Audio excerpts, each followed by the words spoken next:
Just keep on trying. Oh, it fell over.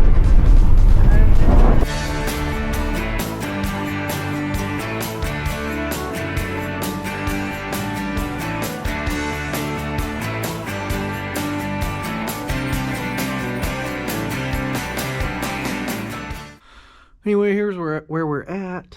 We've got the engine pulled. Let's see. There it is. A little 305 in all her glory. Greasy old gal.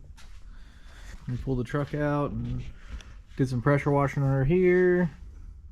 Got a little wire brushing and stuff. Get the old toothbrush in there. I'll get the gearbox painted, frame recoated. This is pretty interesting.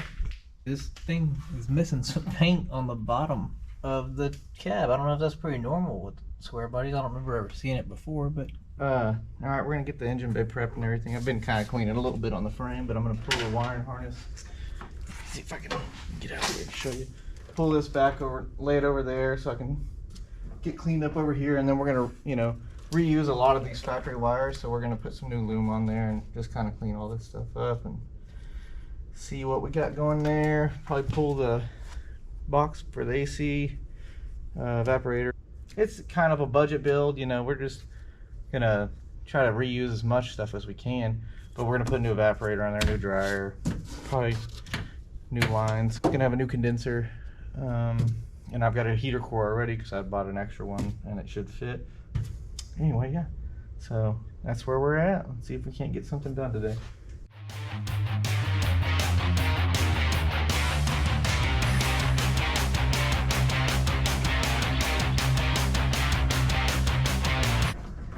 Got those all out. That took way longer than it needed to take. 17 minutes of that. Okay. This was a security, or like a anti-theft device. It was wired into the distributor. We got the AC evaporator in today, so we'll go ahead and pull the old one out and then probably drop the inside box so we can change out the heater core as well while we're at this. Might as well, it's a lot easier to get to the whole box and all that assembly whenever there's not an engine in the way, that's for sure. Wiring here goes to this fan relay. Oh, I got a clip on the back side. What is this, GM? Let's put sharp bolts going through the wheel well to poke people if they're over there working on stuff. What is that about, GM? What's that about? Back in line.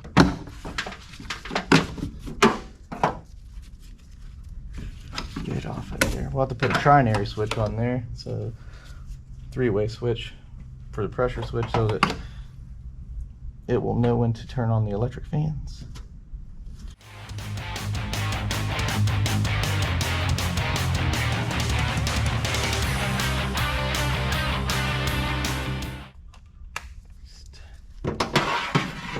Closer to it.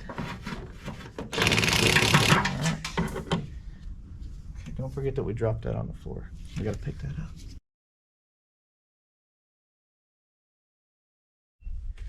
Alright, we'll go ahead and get these off. That helps you put the ratchet in reverse.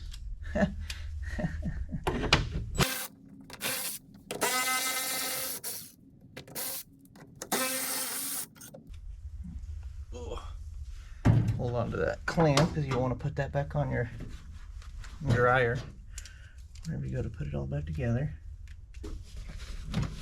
Here's the goop and everything makes it fun to get it off sometimes. That wasn't too bad. There's really not that much in there. Come out. And go. Alright. There's that crud I was talking about. It's going to fall out. Yeah. Likes to get down there with the housing of the fan. I don't know how much you know about air conditioning systems on cars, but whenever you get to the point that you have to take your lines off of something, it's always an ideal thing to do, because otherwise it's going to be a pain in the butt for you in the long run to replace your evaporator and your filter, dryer, whatever. Okay, well, I won't force you to watch me vacuum all that out, so we'll get that cleaned up and then get up under the dash and start pulling the AC box down so we can replace the heater core. Alright, we're inside now. Let's pull the glove box out. Well, 7mm.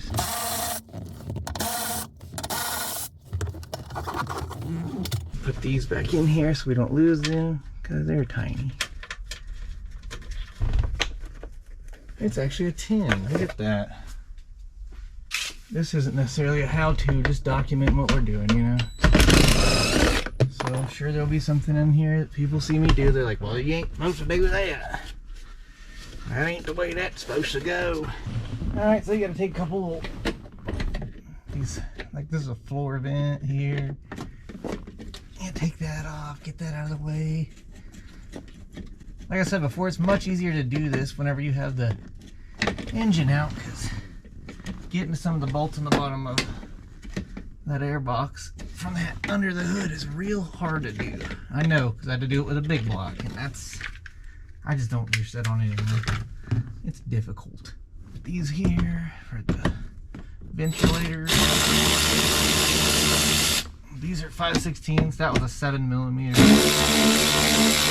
Gotta love all the combinations GM gave you. Got a little one up here.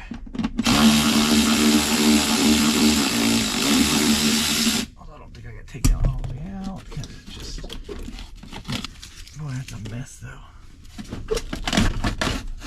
There we go. That's disconnected from the crossover one.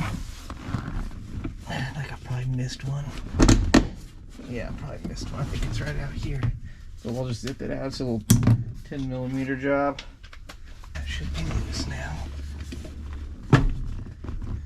Okie dokie, it's probably not loose now. There's probably still one more. Let me get the light. It's not pulling hard enough, huh? Yeah, not pulling hard enough. Alright. Oh, there goes some coolant. I guess I should have sucked that all out of there. I'm just gonna head on over to that flower and suck on that stamen like there's no tomorrow. Somehow or another. Alright, and then you got your cables here. That one, I think you pop it up out of there. Oh, sometimes they just twist off. Sometimes you gotta pry them off. They're like little lock push washers. I don't know what the proper term is for them. Pain in the butt. I think that's what it was. Another 7mm.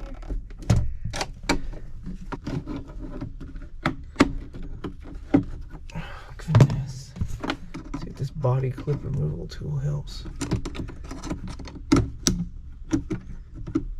Oh, I'm bending the arm, but we can straighten that back out whenever we go to get it out of here.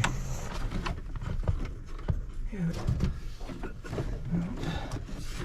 Here goes nothing. With the vacuum ones, they have these little ears on the back of them. Flip down. It's a little locking tab essentially. Those are easy enough to remove.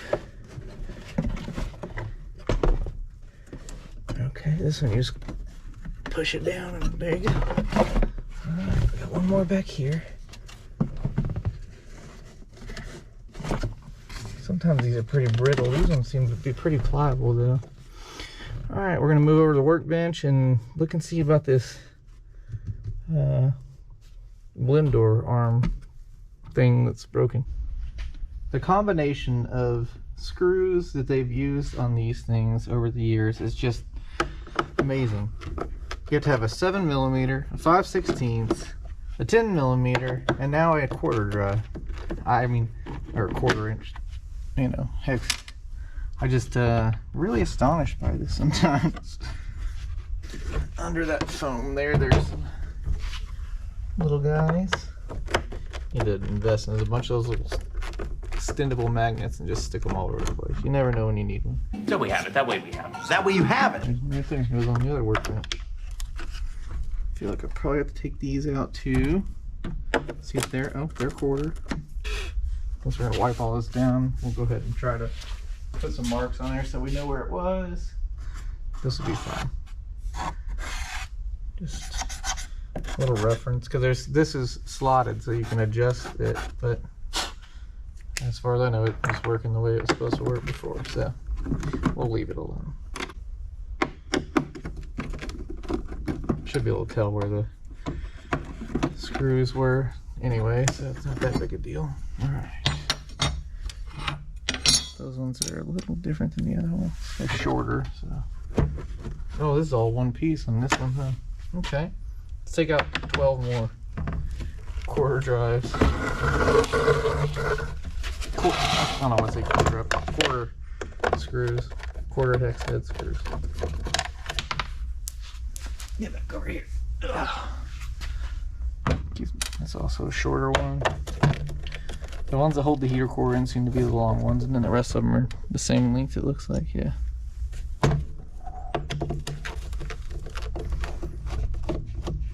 And this will give us an opportunity to just go ahead and wipe everything down anyway. I won't bore you with that, but at least I'll try to help show you how to disassemble it.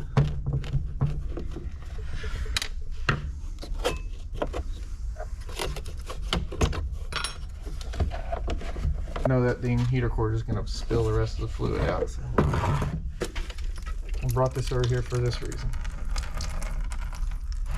Just empty it out as much as we can. There's a little screw down in there. Just catch on something. Quit moving. Dude, I could strangle whatever GM engineer decided that. I've been complaining about this since I started working on these things years ago, and I can still just wring someone's neck over this decision to mix and match hardware between metric and standard. For the life of me, understand this. Okay, now we're getting somewhere, sort of, but not really. This is baffling. Alright, so this shaft for the blend door was a fight to get out. I don't know why it all of a sudden came loose easily, but see, there's that shaft goes through here. See, it comes out right there. So I just pulled this away to where it was not coming out of there, and then I just put a little pressure on it and it popped out. So there you go. That's how you do that, I guess. I don't know if that was very good directions for you. Here's our piece that broke. It has a little eyelet that comes off that a screw goes through. It goes to that door. Anyway, we'll go ahead and get the heater core pulled off of the housing here.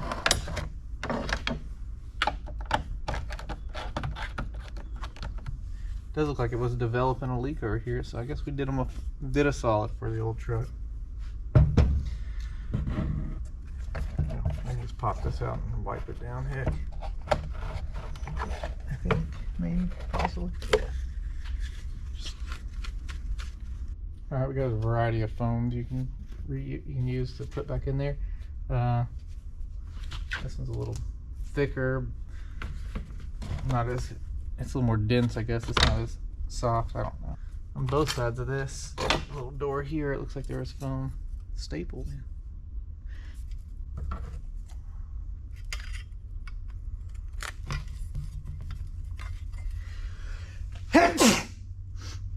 I'm sorry.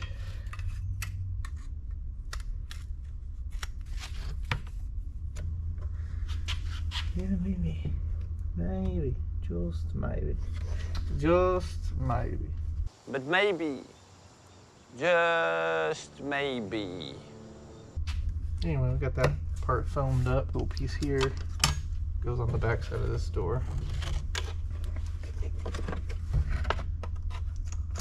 See how it's supposed to be attached to that. And I decided it didn't want to be attached anymore. And that attaches to this vacuum actuator doodad. See? Well, we're gonna just put this piece back on here for now, because I think it shouldn't be too difficult to go ahead and replace it once we get the heater box back in the truck. I'll order that part. You can, like I said, you can buy a billet one, man, because you want it to look really slick under the dash.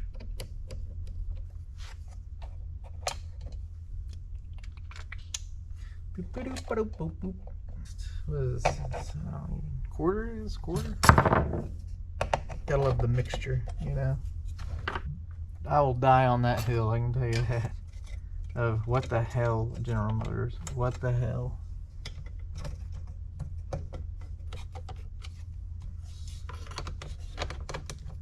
This little doodad goes in here, and then that shaft goes through there. Sure. So, yep.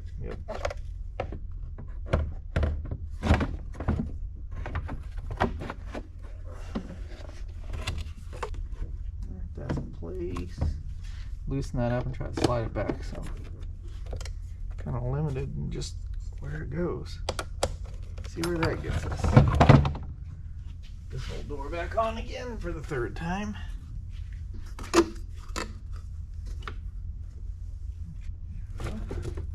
There we go. Short ones go in the brackets and all the other crud.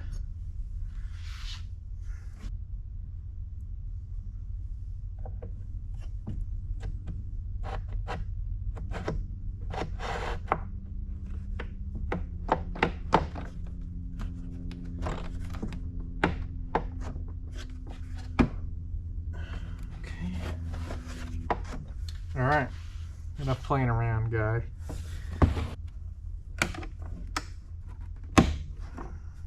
These, I should have marked them, but you can kind of see where it was cleaner versus dirty. Because they work in conjunction. This.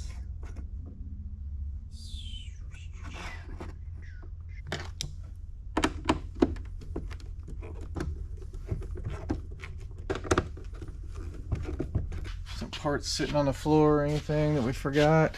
I don't see anything. Okay.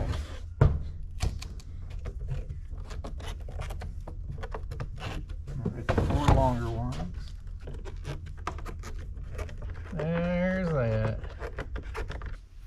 Alright, see if we can't get this box put back in there. All this cables and everything hooked up properly. Vacuum lines and all that fun jazz. Okay, we had one that went all the way to the end. It's down there. Yep, that's right. This guy goes over here.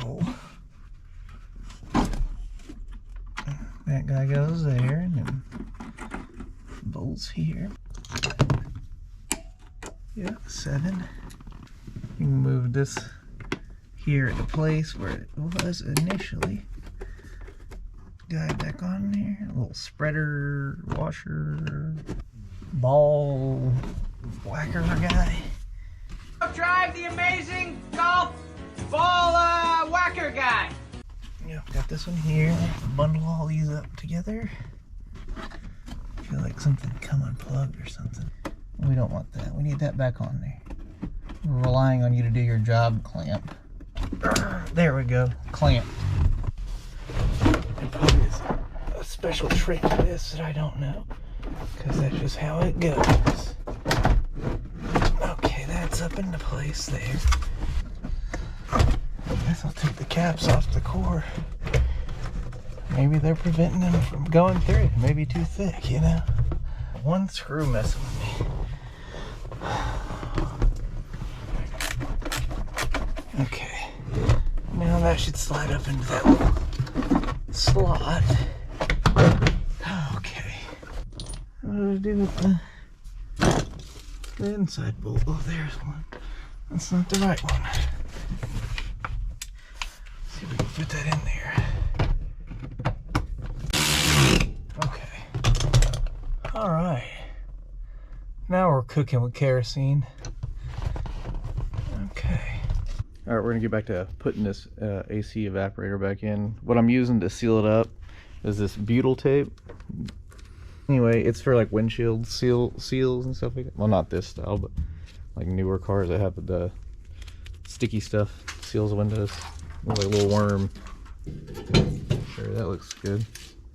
Why not? Get back on there. Okay. Then once we tighten it up, it'll squish it into the firewall. here. We'll have to fill that up with some more of this stuff.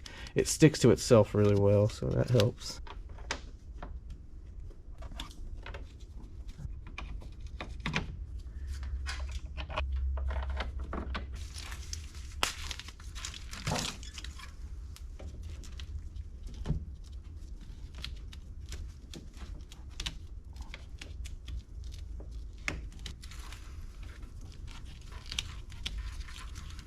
It's got that little beetle tape on there.